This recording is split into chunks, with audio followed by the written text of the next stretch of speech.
Manang mainit na balita mula sa mundo ng politika, isang matinding banggaan ang naganap sa pagitan ni House Speaker Martin Tambalos Romualdez at Senate President Chis Escudero kaugnay ng isyu sa likod ng patuloy na panawagan para sa pagbibitiw o pagbagsak ni Vice Presidente Sara Duterte mula sa kanyang posisyon. Sa gitna ng usapin, lumutang ang spekulasyon na may tensyon sa pagitan ng liderato ng Kamara at Senado. Ayon sa ilang mambabatas, tila nagkakaroon ng iringan si Speaker Romualdez at Senate President Escudero sa kung sino ang dapat manguna sa mga hakbang na kinakaharap ngayon ni VP Sara. Mariin namang itong itinanggi ng kampo ni Romualdez at iginiit na wala siyang kinalaman sa anumang destabilization moves laban sa Vice Presidente. Ngunit taliwa sa pahayag ng kampo ni Romualdez, may ilang insider mula sa Senado ang nagsabi na si Escudero umano ang nagsusulong ng mas maingat na investigasyon ukol sa pondo ng OVP, dahilan upang umalma umano ang Kamara. Dagdag pa rito, may alikasyong ginagamit umano ang issue laban kay VP Sara para sa political na pagpapalakas ng ilang grupo sa 2028 elections. Hanggang ngayon ay nananatiling tikom ang bibig ni VP Sara Duterte sa nasabing iringan. Ngunit may mga pahayag siyang patuloy na magsisilbi para sa taong bayan sa kabila ng mga panawagang bumaba siya sa pwesto. Samantala, nananawagan ng ilang eksperto na itigil na ang bangayan at ituon ang pansin sa tunay na suliranin ng bansa, ang edukasyon at kapakanan ng mga estudyante. At yan nga ang mga balitang ating pagkakatutukan, at kung bago ka pa lamang sa aking channel ay huwag kakalimutang mag-like, share and subscribe para updated ka sa aming mga bagong balita dito sa Tatak Pinas.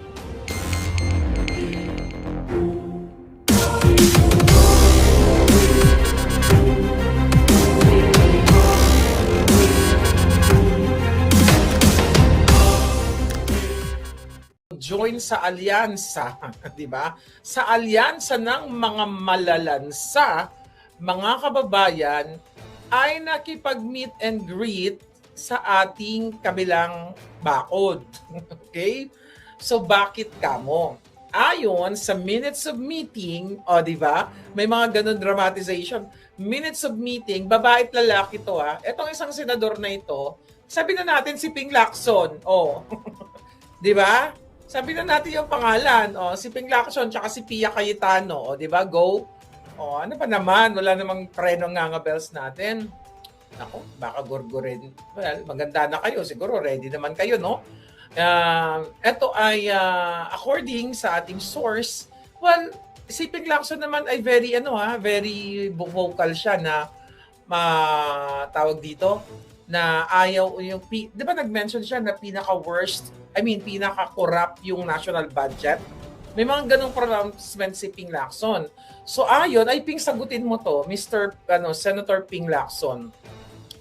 So ayon sa ating Juting Jahas, wala daw nagawa, eto budulan to this is budulan portion. So wala raw namang magawa etong si Ping during election season, 'di ba? During election season, no? Election time, kundi ang makipag-alyansa sa mga bangag kahit na against siya dito sa ginawang budol-budol na national budget. All right? So ngayon, dahil tapos na yung election, tapos na yung budolan portion nila, ayon sa ating Juting Jahas, ito daw si Ping Lacson at saka si, hindi ko na alam kung totoo yun, basta inosente ako. 'Di ba? Hindi ko alam kung totoo, pero kasi yung bubit na yung Juting Jahas na yun, laging perfect score yun eh. Ngayon, ay parang ang dating ay nagkaroon ng salaysay na kesyo. Wala sila parang umamin na wala silang choice kundi gamitin yung alyansa ng mga bangag. So kaya sila pumasok dun sa alyansa na yon. So nanalo naman yung dalawa. So kaya nga, kung ito ay may katotohanan, ayon sa ating puting ahas, di add points, pogi points na naman sa ating prinsesa ng Kalawakan, di ba? Di ba? Talagang good points ito. So ngayon, ang tanong ko, kumusta naman ang alyansa ng mga bangag? Di ba? Total, punot dulo kayo ng budulan, di nabudol din kayo ngayon kung yun ay may katotohanan. Kaya naman, di ba? Kung paano nagkukonek-konek ang pagwatak-watak ng mga bangag. Recently, I think article ng kulitin nyo nga si Pia Cayetano. Alam mo, in fairness sa dalawang yan, hindi ko naman na-boldjack yung mga yan. Di ba kasi si Ping Lacson, dun sa smuggling, di ba? Oy, Ping! Manong Ping! Okay, may Uncle Ping ako dati, di ba? Wala na lang siya sa Uncle Ping. Oy, Uncle Ping, bakit hindi mo naman ituloy ngayon? Si Ping Lacson ang nag-privilege speech diyan sa smuggling na kinasasangkutan ng mga BFF ni Lisa Tanas. Sila Michael Ma. 'Di ba? Lahat ng binanggit ni Ping Lacson, kaya naman siguro si Ping, kung totoo to ha, siguro sabi ni Ping Lacson, budulin ko nga muna 'to mga ito. 'Di ba? Bubudulin ko muna 'to mga ito para naman mabalikan ko 'to. But anyway, mga kababayan, tignan niyo yung paano nagkawatak-watak. Recently, nagkaroon sila ng victory party, di ba? Nagkaroon sila ng Thanksgiving chuchu sa kanilang mga kandidatong nanalo. Ang article ng bilyonaryo, di ba? Na-meet ko yung kanilang correspondent na yan, si, who's that? Yung magandang kalimutan ko tayo pangalan. May memory gap na tayo. Si attorney, who's that? Yung magandang ng bilyonaryo? Dating SMNI. Na-meet ko yun Sana magmamargarita kami, kaya lang hindi lang natuloy dun sa The Hague. Si Attorney Karen Jimeno, ayan. Dami ko kasing nakilala dun kaya hindi ko maisip. So, Attorney Karen Jimeno. Attorney Karen, baka naman, pwede ka mag-chismak dito. But she seems so nice person nung na-meet ko siya. Ako naman lahat naman, nice sa akin Wag lang tayong atakihin, wag lang tayo budulin. So, ganun pa man, nakita ninyo, ang bilyonaryo, may article sila na doon sa kanilang victory party ay ang dumalo lamang si Lito Lapid at yung mga iba-iba pa. Pero yung mga key personalities sila like si Pacquiao o even yung iba nila, basta according to that report, si Leon Guerrero lang ang nandoon. So mga kababayan, ano ang sinisimbolo ng mga eksenang ganire? Di ba? Ano ang sinisimbolo niyan? Recently, maliban pa dyan na hindi sinapot ang kanyang party-party, wala nang si Dudong Manny, kasi mag-focus na lang si Dudong Manny, suntok na lang ba si Dudong? Nagbugbog ka naman Dudong. Pera-pera man yan, Dong. Baka naman, di ba? Ang pabugbog na lang si Manny. Kasi kung ako sa'yo, yung mga pera-pera mo, hindi mo na lang yan ginastos Dapat nag-ano na lang yan Naggastos mo lang yan sa taong bayan. Raven May, very polite si Karen. Yes, I like her actually. Even si Maris Umali love ko yan dalawang yan. Di ba? Hindi, mabait naman talaga sila during that time. Okay? Mabait naman sila. Huwag tayong mga away kasi hindi natin alam ang istorya ng mga yan sa totoo lang we have to realize na yung mga reporters, they're just doing their job na para sa buhay nila. May personal na dwelling sila sa buhay. Hindi nga natin alam kung sila ay tagang tinatakot, sinisindak or whatsoever. So, ganun pa man, mga kababayan, so watak-watak na nga yung mga bangag. So, imagine mo, Thanksgiving party, di ba? Ito ay isang malaking senyales ng ang mga malalansang alyansa ay watak-watak na. Imagine mo, si Dudong Manny, sino ba yung hindi nanalo? Si Bong Revilla man. Yan, di sila nanalo. Kasi nga, mga losers. Okay? Mga losers, syempre, hindi sila na bit-bit ni Lisa Tanas, di ba? Hindi na calibrate yung machine para sa kanila, di ba? Swerte si Kiko Matching at saka si Bam, di ba? So ngayon, baka naman may sama ng loob kaya hindi nagpakita dun sa party na yon. So, wala na silang pagkakaisa, wala nang kwenta yung kanilang mga koalisyon ng mga alyansa ng mga bangag. Kaya no wonder, inunahan na ni Clarissa Taratara yung kanyang pronouncement na sabi daw ni Bangag na, mag-focus na tayo sa trabaho, diretso na tayo, ganyan-ganyan, wala nang alyansa. Wala nang alyansa, mga kababayan, kasi watak-watak na nga sila. Tignan mo mismo, yung dalawang senador na yan, according sa ating source, di ba, ay nakipag-meet up na sa kampo ni prinsesa ng ating Kalawakan, di ba? Ng prinsesa ni Inday. Hindi ko lang alam kung si Inday ang kausap o yung BFF ni Inday. Marami namang BFF yan. I'm just not sure kung sino. Pero actually alam ko, pero wag na.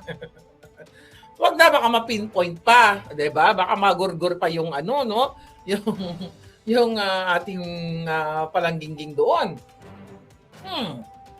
So, mga kababayan, malinaw pa sa sikat ng araw na ito ay watak-watak na talaga ang alyansa ng mga bangag. Sabi ko nga sa inyo talagang ang mga mambubudol nagbabakbakan na budol sa budol. Kasi nga si Toby Tiangco nagdakdak. Anong sabi diyan? Dapat pala ang dinakdak natin diyan, ang title natin 10 billion campaign funds. Mga kababayan, kailangan yung magising.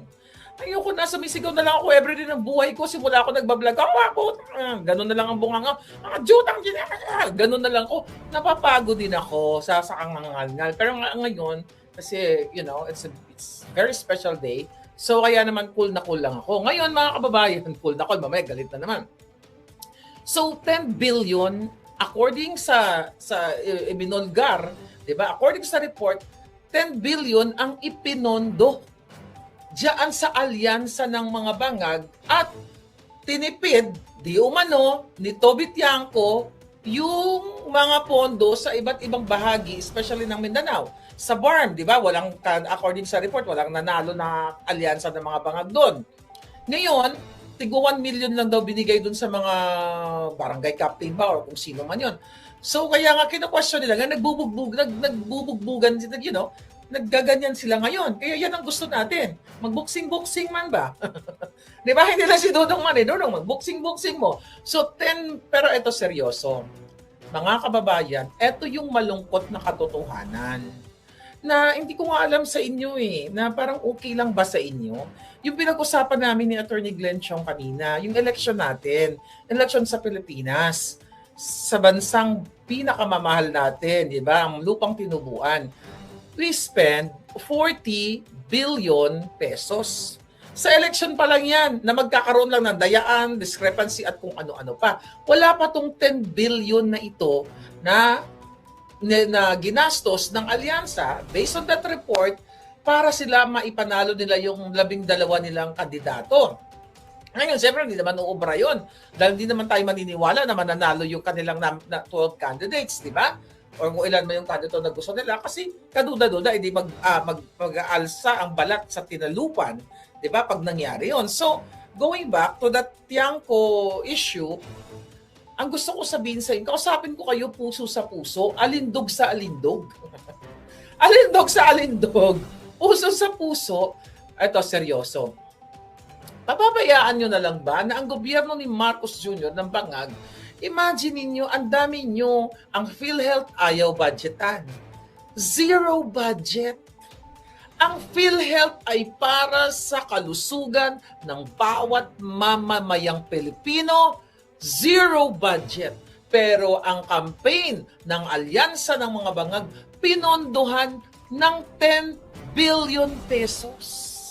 Sa isang 90 days ang campaign, sa 3 buwan lang. 10 billion. And still okay pa rin sa inyo. Ang mga anak, nanay, lolo't lola ninyo, hindi makalapit. Ako, may lumapit na naman sa akin. Na mga may sakit and everything. Walang pambiling ganito, walang gamot, Pero itong gobyerno ni Bangag, 10 billion. Sinabi nila yan, mga kababayan. Okay, nasa report nila nabasa ko lang kanya, at i-google nyo, nandiyan yan. So ngayon, dahil nag-aaway-away sila, dahil ito daw si Toby Tiangco, di ba, ay mayroong ambition for speakership. Kaya siya ay nagbukelya sa inyo, nagbukelya sa interview pala niya, sa ABS interview niya, na kung saan na inamin na talagang binayaran with the basbas o Bangag Jr. na binayaran na itong 200 plus, was it 200? Ilang mga kongresista ang pumirma doon?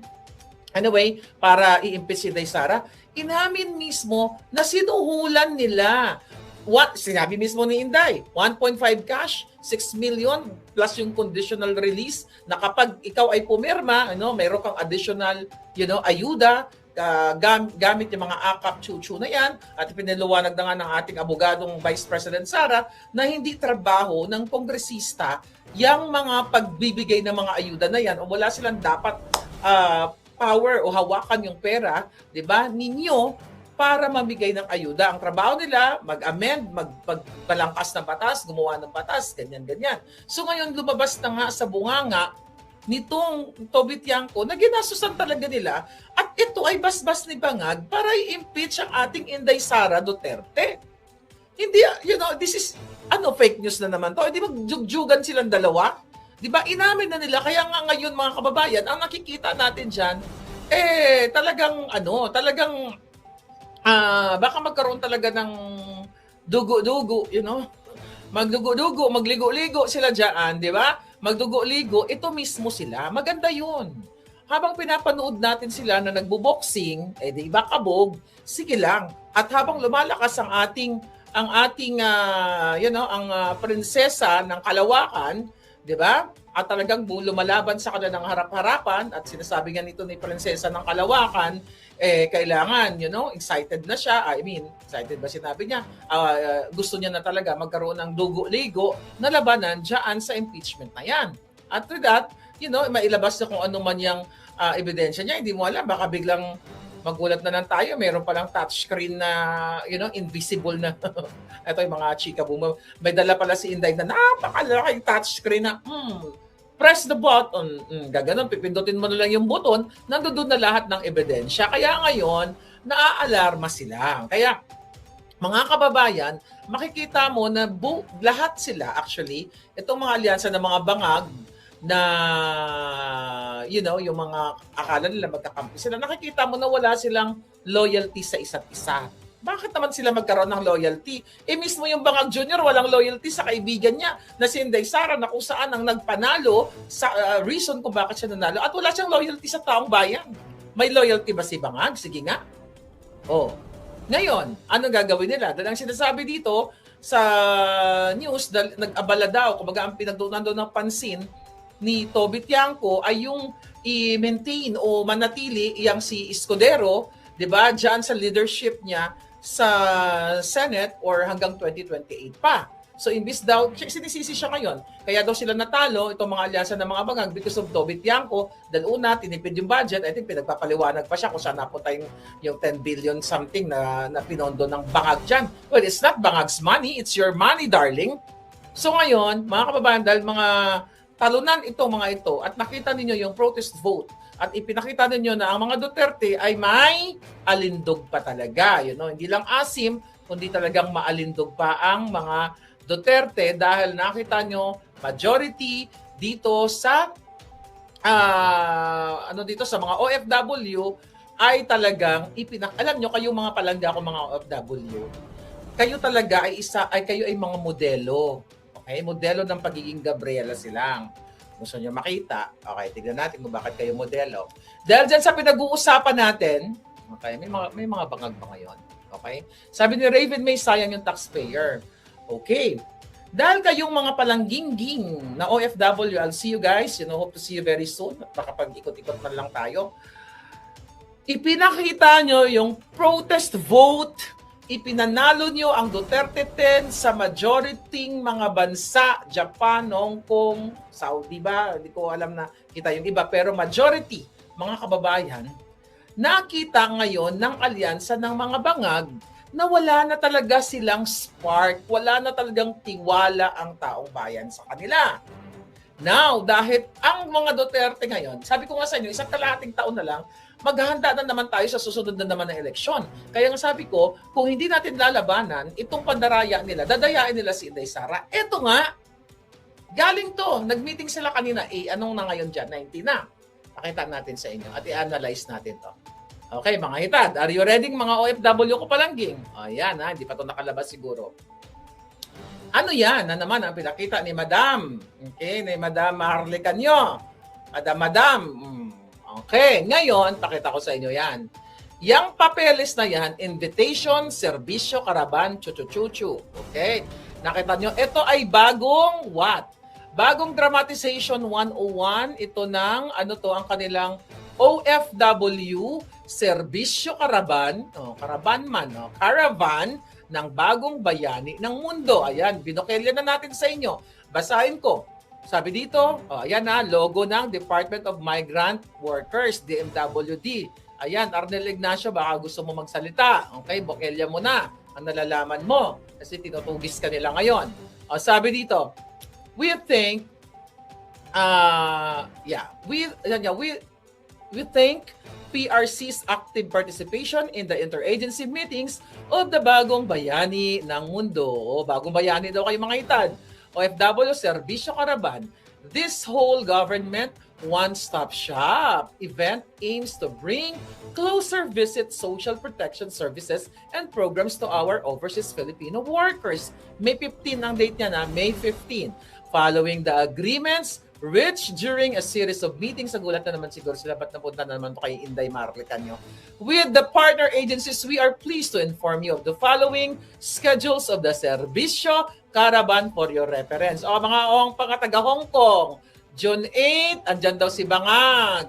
Okay, kung walang changes Qatar, June 20, Dubai, June 22, Saudi Al-Kubar, Saudi Arabia, 26-27, Riyadh, June 29-30, Jeddah, July 3 and 4, Japan, yan, July 20, Roma, Italia, October 12. Basahin nyo yung nakasulat.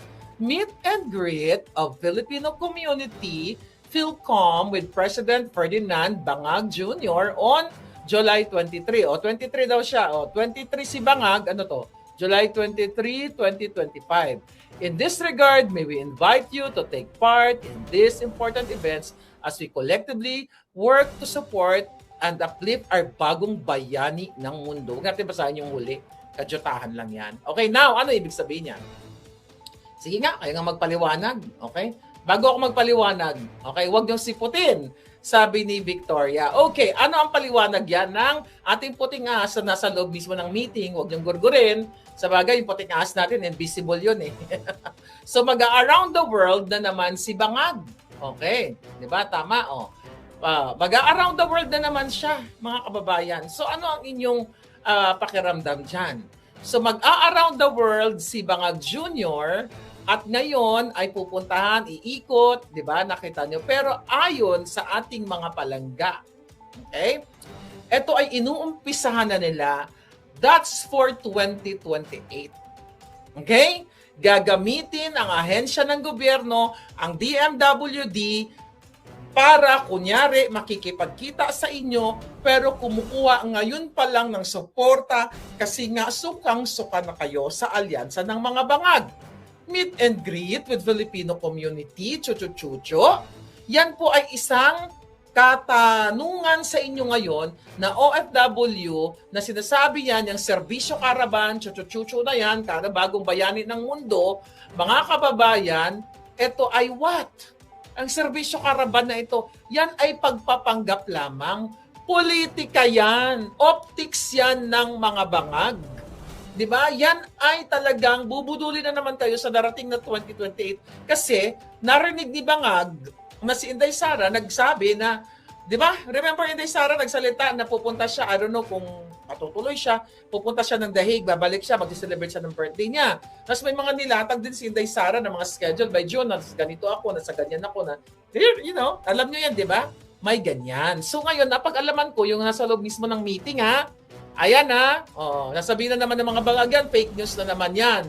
Tignan natin. Alam nyo, lahat ng mga official document na nilalabas natin dito, sinasabi nila ay fake news. Kasi pag nasukol na sila, fake news.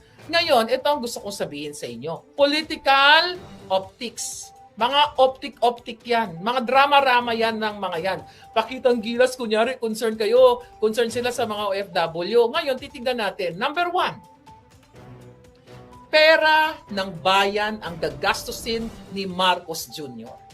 Pupunta sa dyan, I don't think na pupuntahan niya lahat ng event na yan. Yung bibit-bitin na mga taga DMW, yung kanilang entourage, ilan pong milyong piso ang gagastusin. Di ba? Dahil sa kanilang optics, okay? Na paghahanda nila dahil alam nila na hindi na nila kayang. Well, alam ko, you guys are smart, no? Mga palangga ko, na-meet ko sa mga OFW. Huwag kayong pumayag. So, ito yung nakarating sa akin. Dahil mismo, ang ating puting ahas na nag-aaktong daga minsan. Puting daga, hindi nila mahuli-huli. So yan ngayon, ang tanongin nyo sa mga sarili ninyo, magkano yung gasto sa biyahe, yung entourage nila. Imbes na yung budget na yon, mga palangga, ilaan na lang sa healthcare, yung mga reforma, mga mga programa, 'di ba? Ngayon anong gagawin diyan? Syempre iistorbohin ni Bangag yung mga OFW na yung mga mabubudol lang naman, 'di ba? Ang sinasabi para what? Ilapit ang social services, chuchu-chuchu ng niya ni Bangag. Mga kababayan, kung gusto ilapit ni Marcos Jr. ang serbisyo sa mga OFW, ang bawat what do you call that? Konsulado, ang bawat embahada, dapat nandyan ang serbisyo. Hindi yung kadyutahan niya, gagamitin ang pera ng bayan, baka sisingot lang sa dyan, di ba? Mag-aadik-adik lang ang gago, di ba? Kung gusto niyang suportahan ang mga hinaing ng OFW, mga problema ng OFW, hindi niya kailangan gamitin yan. Yung mga pag-ikot-ikot, dahilan lang yan. Kasi nga in preparation niya sa 2028, I'm telling you, katatapos na ng election, dayan sa election, eto na naman tayo. Sabi ko nga sa inyo, hanggang sa huling hininga natin dito, hindi tayo titigil hanggat hindi natin napapanagot itong mga bangag na ito. So gusto kong maintindihan ninyo, hindi naman kayo siguro shongabels katulad ng mga bangag, di ba? Hindi naman kayo, na